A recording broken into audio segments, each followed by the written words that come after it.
आज तकरीबन रात हो चुकी थी और बारिश तो रुकने का नाम ही नहीं ले रही थी।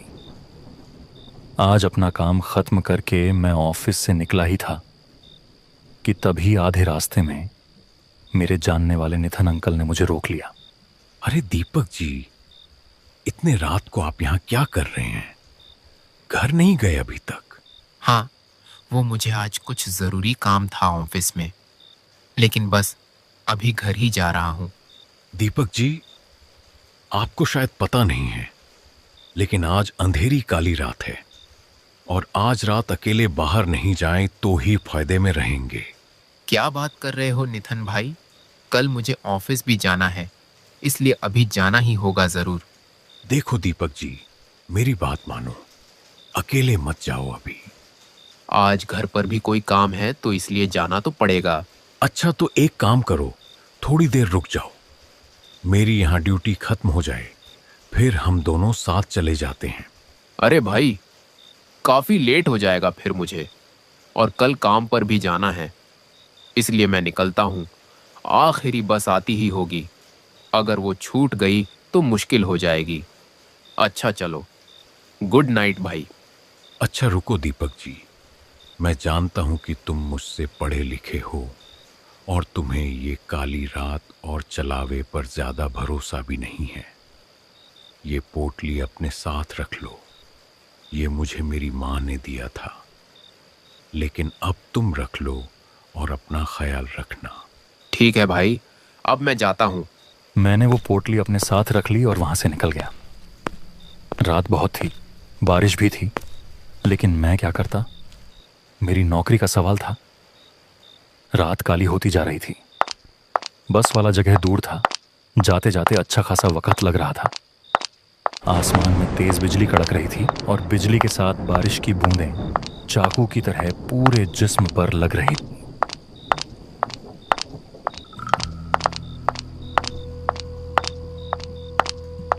अब थोड़ी देर बाद मैं बस के जगह पर पहुंच गया था। वहां पर खड़े होकर मैं गाड़ी का इंतजार करने लगा। बारिश और भी ज्यादा हो गई थी और मेरे आसपास अब कोई भी दिखाई नहीं दे रहा था। वहां पर सिर्फ मैं ही इंतजार कर रहा था। कुछ देर इंतजार करने के बाद मुझे अंदाजा हो गया कि शायद वो आखिरी बस भी निकल चुकी थी। तभी मैंने रोड पर सामने एक अजीब सी लड़की देखी जो वहां पर बैठी हुई थी। अंधेरा बहुत ज्यादा था, इस वजह से मुझे वो ठीक से दिखाई नहीं दे रही थी। तभी आसमान में जोर से बिजली कड़की, जिससे मेरा ध्यान हट गया, और फिर जब मैंने उस जगह पर देखा तो वहां कुछ नहीं था। ये बात मुझे काफी अजीब लगी। मैं उसी के बारे में सोच ही रहा था कि अचानक वहां पर एक गुलाबी रंग की साड़ी में एक लड़की मेरी तरफ आने लगी।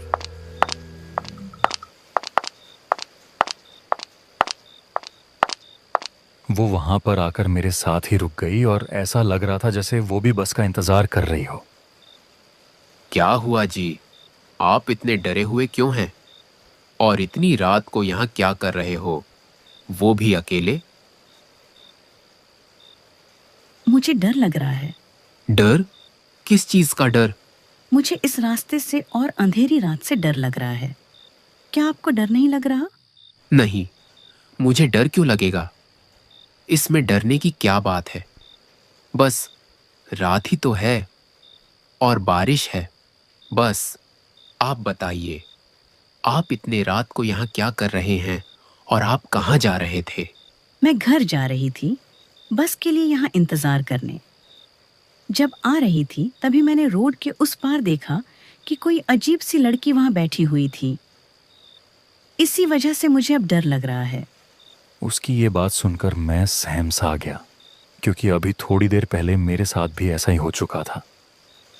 पहले मुझे लगा था कि शायद वो मेरा वहम होगा, लेकिन वो मेरा वहम नहीं था। आपका घर कहाँ है? इस गांव के साथ वाले गांव में है मेरा घर। अगर आप मेरे साथ वहां तक चले जाएं तो अच्छा होगा, क्योंकि बस तो चली गई है और अकेले मुझे डर लग रहा है। ठीक है, मेरे घर का रास्ता भी उसी तरफ जाता है। चलिए, आप मेरे साथ चलिए। मैं आपको आपके घर तक छोड़ देता हूँ। क्या सच में आप मुझे मेरे घर छोड़ देंगे? हाँ, क्यों नहीं। वैसे भी आपका उस सुनसान रास्ते में अकेले जाना ठीक नहीं। चलिए, मैं आपके साथ जाता हूँ।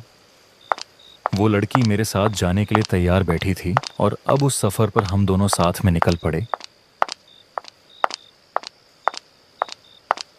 हम दोनों पूरे रास्ते बातें करते हुए जा रहे थे। मुझे जो पहले थोड़ा डर लग रहा था, अब बिल्कुल भी नहीं लग रहा था। शायद मेरे अकेलेपन की वजह से ही मुझे डर महसूस हो रहा था। हम दोनों पूरे रास्ते बारिश में भीग रहे थे। रास्ते में अजीब अजीब सी आवाज़ें आ रही थीं।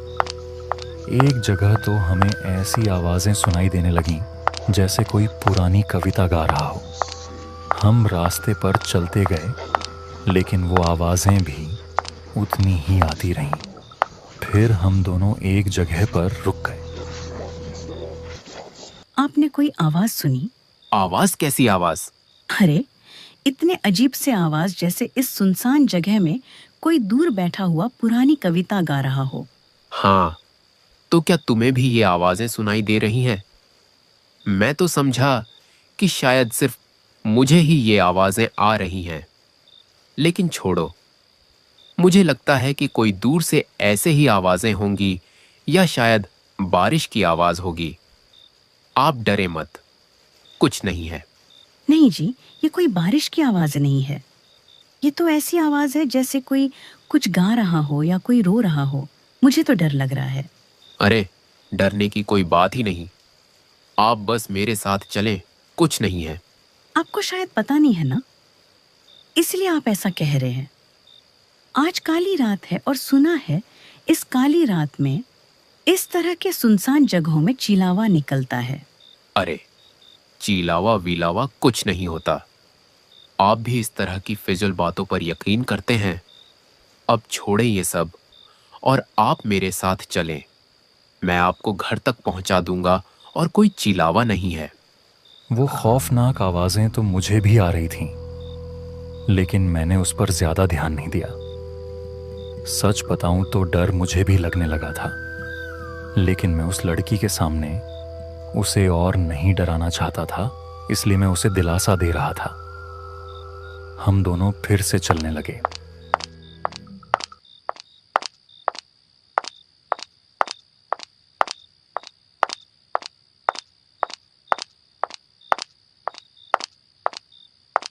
इस अंधेरी रात में, इस सुनसान जगह पर, इस रास्ते से क्या आपको डर नहीं लगता? नहीं, इसमें डरने की क्या बात है? बस सिर्फ अंधेरा ही तो है। नहीं, बस सिर्फ अंधेरा नहीं है, यहाँ पर और कुछ है। यहाँ पर। उसका इतना कहते ही मेरे पैर एकदम रुक गए। और कुछ भी का क्या मतलब? क्या है यहाँ पर? मैंने सुना है कि इस रास्ते पर चिलावा घूमता है, जो अक्सर लोगों को अपनी बातों में डालकर मत देता है। नहीं, मैंने पहले भी कहा कि चिलावा जैसा कुछ नहीं होता। चिलावा वैसा कुछ नहीं होता। ये सब कहने की बातें हैं बस। आपने देखा नहीं है ना, इसलिए आप ऐसी बातें कर रहे हैं। जिस दिन आप सच में देख लेंगे, फिर आप ऐसी बातें नहीं करेंगे साहब जी। तुम तो ऐसे बातें कर रहे हो जैसे कि तुमने सच में कोई चिलावा देखा है। तो बताओ फिर, कैसा दिखता है चिलावा? चिलावा बहुत ही खतरनाक होता है। एक बार किसी को पकड़ ले तो फिर आसानी से नहीं छोड़ता। अगर कोई भी चिलावे के पकड़ में एक बार आ गया तो फिर उसका बचना बहुत मुश्किल है। वो सब तो ठीक है, लेकिन तुमने मुझे बताया नहीं कि क्या तुमने देखा है चिलावा। हाँ साहब जी, मैं चिलावा ही तो हूँ। उसका इतना कहते ही मैं एकदम से रुक गया। मगर ये क्या, लड़की कहाँ गई? मैंने इधर उधर देखा, मगर वो कहीं भी नहीं थी। अब मुझे उसकी बातों से डर लग रहा था। मुझे समझ नहीं आया कि वो कोई थी भी और अचानक गायब कैसे हो गई। मैं अब बहुत डरा हुआ था। मेरी सांस मानो थम सी गई थी। मैंने बिना इधर उधर देखे ही चुपचाप चलना शुरू कर दिया। जो ये चिलावा वगैरह पर यकीन नहीं करता था, अब मुझे इस पर यकीन होने लगा था। डर के मारे मेरे हाथ पैर कांप रहे थे। बस मैं किसी तरह इस रास्ते को पार करना चाहता था।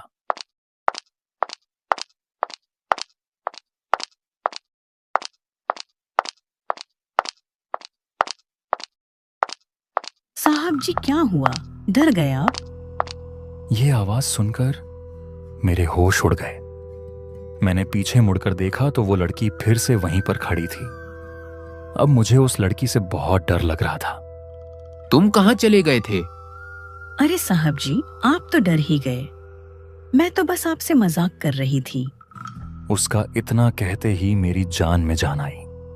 तुमने तो मुझे सच में ही डरा दिया था। साहब जी, लेकिन आप तो कह रहे थे कि चलावा वगैरह कुछ नहीं होता, तो फिर किस चीज से डर रहे थे? उसके सवाल का उस वक्त मेरे पास कोई जवाब नहीं था। मैं कुछ ना बोल सका। अच्छा, अब चले, घर भी जाना है, रात ज्यादा अंधेरी हो चुकी है। हाँ साहब जी, चलें।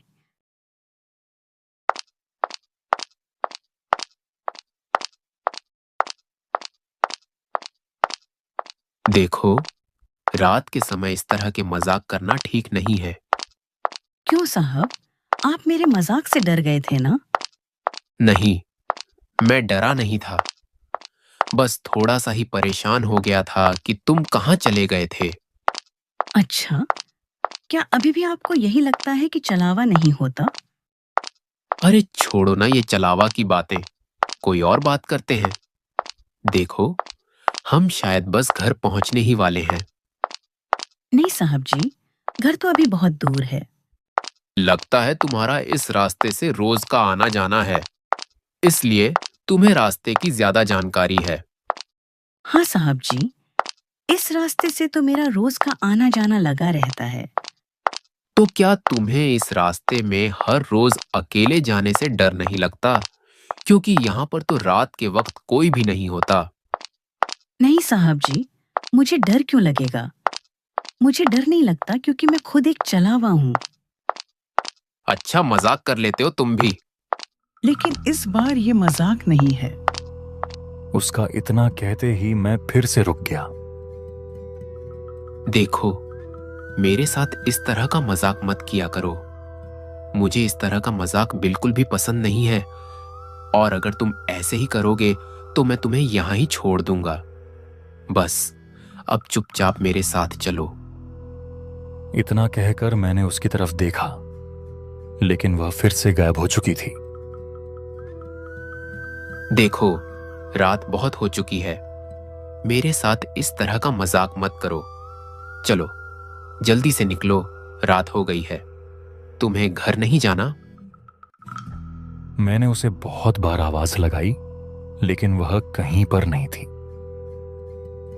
देखो, मैं जा रहा हूं, तुम फिर अकेले आना। मैंने फिर से आवाज दी, लेकिन वह मुझे कहीं दिखाई नहीं दी। अब मैंने आगे बढ़ने का सोचा, लेकिन मुझे उस लड़की की भी फिक्र हो रही थी। आखिरकार यह रास्ता इतना सुनसान है और रात काफी काली हो चुकी थी।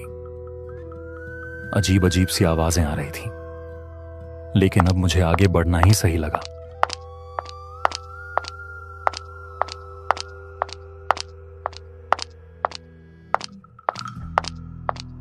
अब चलते चलते मैंने जब रास्ते को देखा तो वो रास्ता उसी तरह का था जहां से मैं पहले भी गुजर चुका था। मैंने चारों तरफ नजर दौड़ाई तो समझ आ गया कि कुछ ना कुछ गड़बड़ जरूर हो रही है मेरे साथ। अब मुझे कुछ समझ नहीं आ रहा था। मैं बस चलता जा रहा था कि अचानक मेरे पीछे किसी के चलने की आहट आने लगी, जैसे कोई मेरे पीछे पीछे आ रहा हो। उस आवाज ने मेरे डर को और बढ़ा दिया, लेकिन फिर भी वो कदमों की आहट लगातार मेरे पीछे ही आती रही।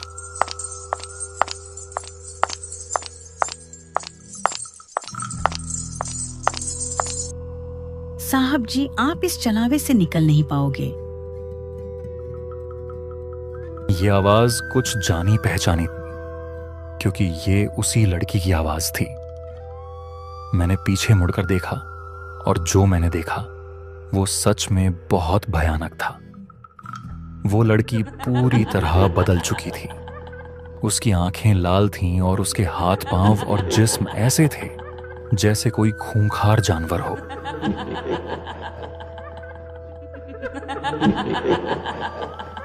ये सब देखकर मेरा तो डर से चेहरा सफेद पड़ गया और मैं फौरन वहां से भागने लगा। मैं तेज तेज चलने लगा। मेरा दिल बहुत तेज धड़क रहा था। बस मैं किसी तरह उस रास्ते से बाहर निकल जाना चाहता था। किसी तरह मैं वहां से निकल गया। तभी मुझे याद आया कि वो चाचा ने मुझे एक पोटली दी थी जिसे मैंने जेब में रखा हुआ था। उसी से मैं बच गया था। अब मेरी जान में थोड़ी जान आई और उस अंधेरी रात में मैं उस चलावे के पकड़ से बच निकला।